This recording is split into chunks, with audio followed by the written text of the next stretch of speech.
Hello everybody, welcome to my channel. I stumbled on this video and I definitely need your opinion. I'm going to ask you real quick. I want you to answer this in the comment section.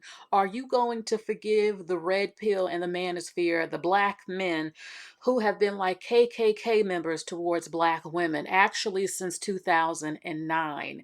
I've been on here since 2009 and I can assure you they were like the KKK. And just last year or two, they were still on the podcast disrespecting the hell out of black women here in America and globally, really, but especially here in America. So let me play you this video because some of them are trying to do a rebrand. They are trying to pretend like they love black women and that they care about black people and pretending not to have a complete disgust towards black women and saying the most disgusting things about black women. Now, because they're getting hung from trees and all these racist things are happening to them all over the country, they're having some sort of wake up call like, oh, I should love black women and support black people together and all this other stuff. Baby, I will never forget what they used to say and what they still say about a number of black women. They can pretend and try to act brand new if some of them want to. Baby, I forgets nothing. Okay, let me play her video and then I'm going to tell you a little bit more. If y'all remember, I said about maybe 2 years ago that all of these dudes who were on the red pill thing, the passport bro thing, black women are the worst thing to ever walk the earth thing, don't marry them, they all have weaves and eyelashes and nails and they're all fake and blah, blah, blah, blah, blah. I said there would come a time when they would try to take all of the things that we said to them, trying to make them better people, be better people for us. That's all we're asking for. We're not asking for the world. We just want you to be good people. And they refused to do that and doubled down on their hatred for black women. And I said they would take everything that we tried to tell them and try to feed it back to us like they never acted that way in the first place. And now we're here. Yes, I remember all of it. But please, why did they rebrand? What was the reason? Especially when they said every other woman, meaning every other preference in the world, was better. And there is a huge rebrand on for them. Gigantic. And it's usually this pro-black thing that's happening, this FBA thing. What I'm finding out is most of the males who are so pro-black, all of a sudden, if you go back through their old content, they were once Tommy Sotomayor people, Kevin Samuels people, passport bros. All these dudes are now suddenly trying to walk it back in some way, shape, or form to be pro-black and pro-black woman. Like we wouldn't notice. And if they're not trying to walk it back, it's all of a sudden, black women are so wonderful. They're the best thing to ever happen. Trying to give advice to other men about how to take care of their beautiful black queen. 3 years ago, you hated us. 4 years ago, you hated us.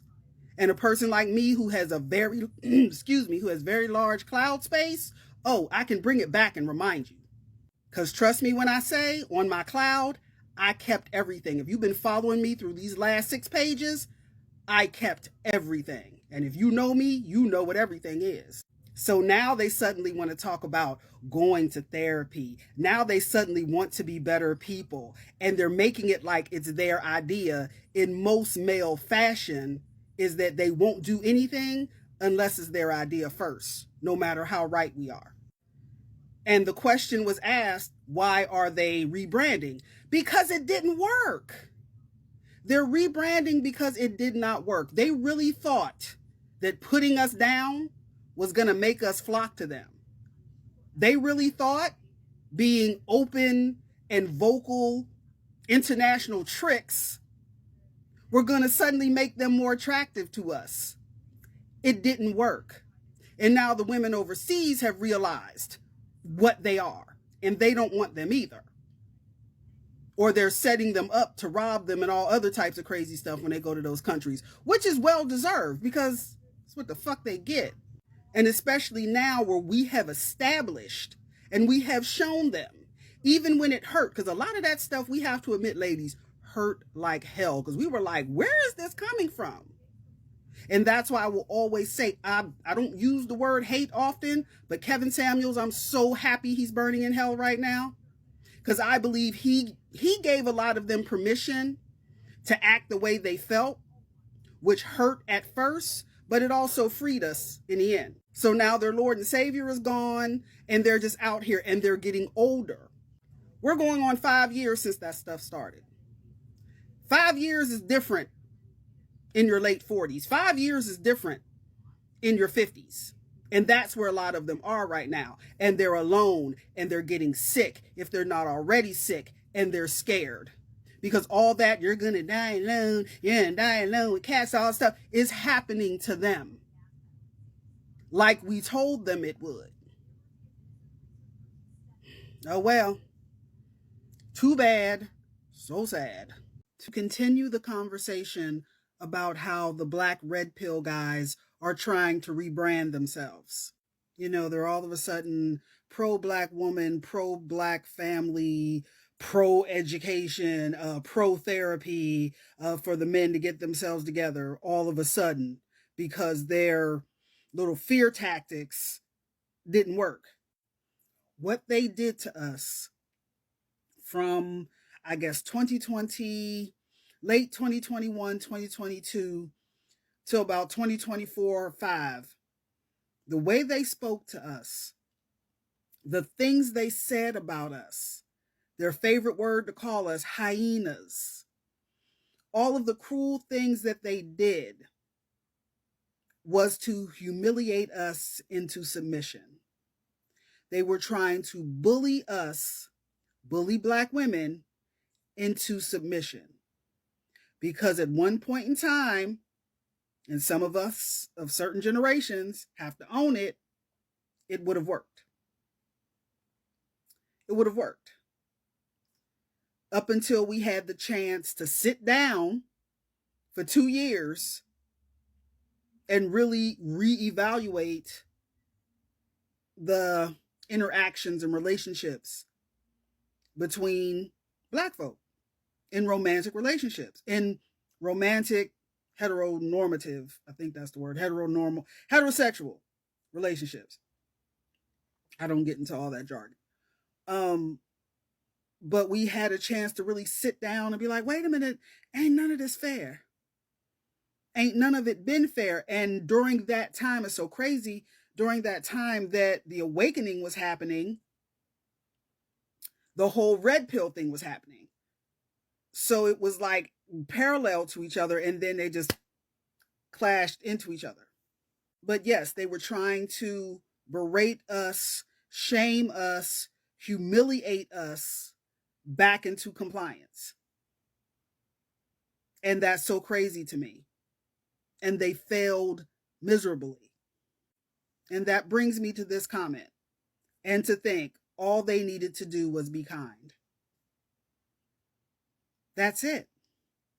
And they fought so hard when we first started talking about therapy for them and trying to work through their trauma, and why is it such a generational dog out? Like, they've been dogging us out since Reconstruction, since the plantation. And we're trying to figure out, like, we need to work through that if we're going to have a future together. And they were like, nah, no, since my granddaddy ain't have to do that, and my daddy ain't have to do that, none of my OGs and uncles ain't have to do that, I'm not doing that. So we're evolving and growing and moving forward, and they're stuck in they're not only stuck in the past, they're stuck in a past that doesn't belong to them. They're stuck in their grandfather's past, which is insane. But how they treated us back then, and I almost left this out, it was abuse. That was verbal abuse. It was.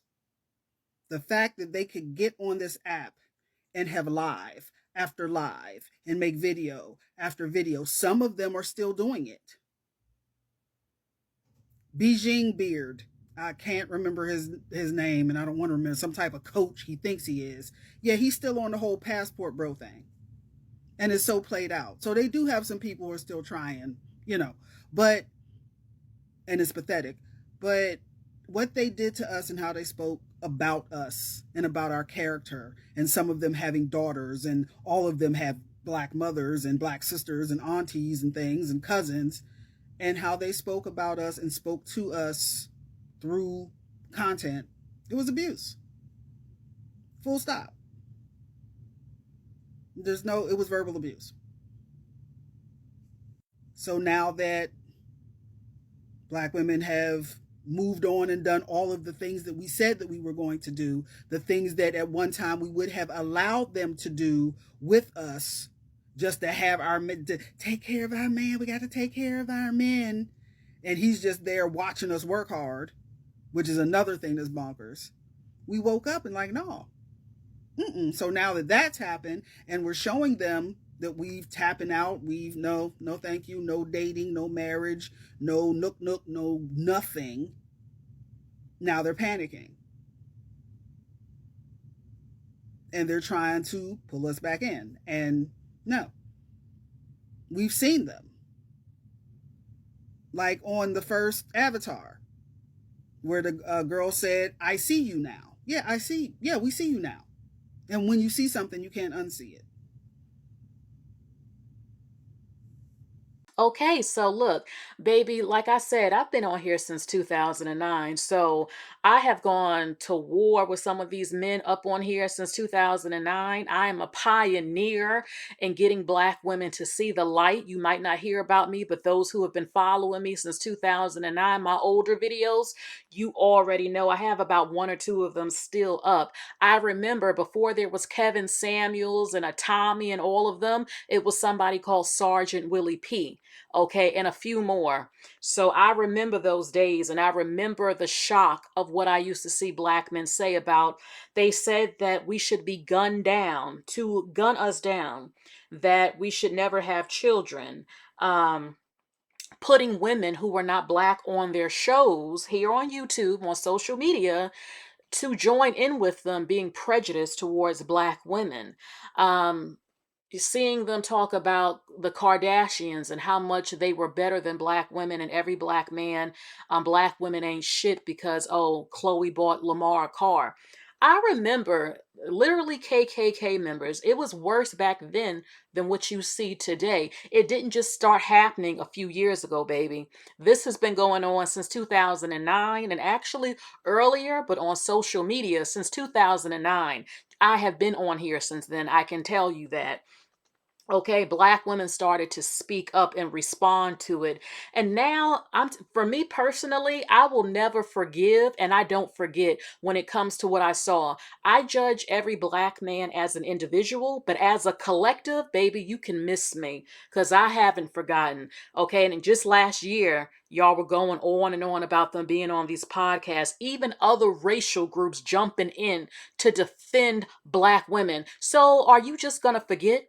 Because I know some of you black women, y'all are going to eat it up when some of these dudes try to act brand new, and you want black love so bad you're willing to sleep with some of your enemies just to have it. And they don't like you or love you, a number of them. They don't respect you. A number of them don't desire you. They don't protect you. They don't honor you. Don't get me wrong, they might sleep with you, and if they think we're good looking, but their respect internally towards black women, a lot of them are nothing but KKK members and blackface to me. So you can eat it up if you want to. I'm still keeping my foot down. I'm not kissing no black man's ass. I'm not protesting for all of y'all, okay? And I'm not calling you a king. You're not my man. I don't know you. And I'm not going to support you if you put hands on a woman and something happens and I have to pretend like you're some great man and all this other stuff. I look at individual cases. Y'all, globally, the collective of black men do not love black women. They don't respect black women. They don't honor black women. They don't have any loyalty to black women. And they can bring up whatever they want to. But at the end of the day, that's what it is. So let me know what you think about this. The rebranding of the red pill and manosphere. Are you falling for it if you start seeing some of these guys? I don't even have to say all of their names. All of a sudden, acting like they actually love and care for Black women, and you know, freaking doggone well they don't. You didn't forget some of you. You don't. Y'all didn't forget them videos. Y'all didn't forget what you saw on social media just last year or two. Don't ever forget, ever. They need to be held accountable. Okay, so that is it for my video. It's a short video for me. Let me know what you think about them trying some of these dudes in the Manosphere, Red Pill, and even before that, it didn't even have a label. Some of these guys who had so much vitriol towards Black women, talking down about Black women, making us look bad. Okay, now, you do have some who fit those stereotypes, but you have a lot who don't. Y'all know exactly who I'm talking about, what I'm talking about. Are y'all going to forgive? Because I've actually seen some of them getting $100 donations from Black women. These same men who were on camera saying that you would never be chosen and to gun you down. I have a name I could say who said that. So, let us all know how you feel about this in the comments section. Please like, share, and subscribe. Hit the bell and click all notifications, okay?